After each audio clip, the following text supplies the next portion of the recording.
मुंबई के local rail network को नई लाइफलाइन देने वाला बहुप्रतीक्षित पनवेल कर्जत रेल कॉरिडोर अब अपने अंतिम चरण में पहुंच गया है। मुंबई रेल विकास कॉरपोरेशन के मुताबिक 2782 करोड़ रुपए की इस परियोजना का 98% निर्माण कार्य पूरा हो चुका है। 9 बड़े पुल, 3 सुरंगें और आधुनिक स्टेशन तैयार होने के साथ ही परिचालन की उल्टी गिनती शुरू हो गई है। परियोजना के शुरू होने पर कल्याण मार्ग पर बढ़ते रेल दबाव में कमी आएगी। वहीं साथ ही मुंबई अर्बन ट्रांसपोर्ट प्रोजेक्ट 3 के तहत बन रही 29.6 किलोमीटर लंबी दोहरी नई रेल लाइन से नवी मुंबई, रायगढ़ और कर्जत के बीच कनेक्टिविटी को नई गति मिलेगी। एमआरवीसी अधिकारियों के मुताबिक परियोजना के लिए आवश्यक सभी भूमि का अधिग्रहण पूरा कर लिया गया है।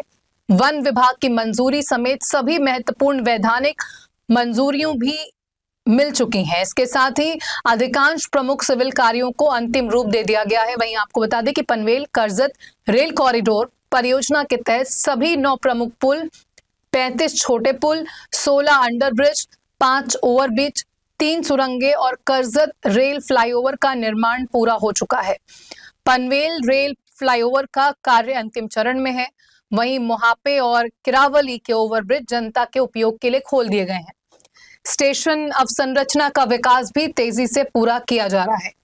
पनवेल, चिखले और मोहापे रेलवे स्टेशनों की इमारतें तैयार होकर सिस्टम इंस्टॉलेशन के लिए सौंप दी गई हैं। चौक और कर्जत स्टेशनों पर निर्माण कार्य अंतिम दौर में है। यहाँ प्लेटफॉर्म, लिफ्ट, सीढ़ियां और अन्य यात्री सुविधाएं लगभग तैयार हो चुकी हैं।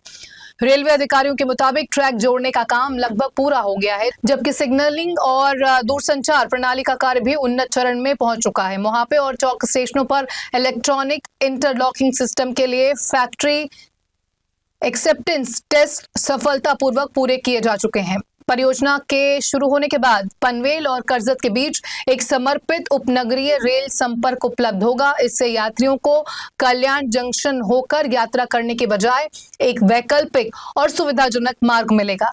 रेलवे का मानना है कि नई लाइन से यात्रा समय में कमी आएगी, परिचालन क्षमता बढ़ेगी और उपनगरीय रेल नेटवर्क को अधिक लचीलापन मिलेगा। ये कॉरिडोर नवी मुंबई, कर्जत और आसपास विकसित हो रहे आवासीय और औद्योगिक क्षेत्रों को भी नई गति देगा। साथ ही मुंबई महानगर क्षेत्र में प्रस्तावित प्रमुख अवसंरचना परियोजनाओं से पहले क्षेत्रीय संपर्क को मजबूत करने में महत्वपूर्ण भूमिका निभाएगा। अधिकारियों के अनुसार परियोजना के पूर्ण होने के साथ ही मुंबई उपनगरीय रेल नेटवर्क को एक नई लाइफलाइन मिलेगी और भविष्य की बढ़ती यात्री मांग को पूरा करने में मदद भी मिलेगी।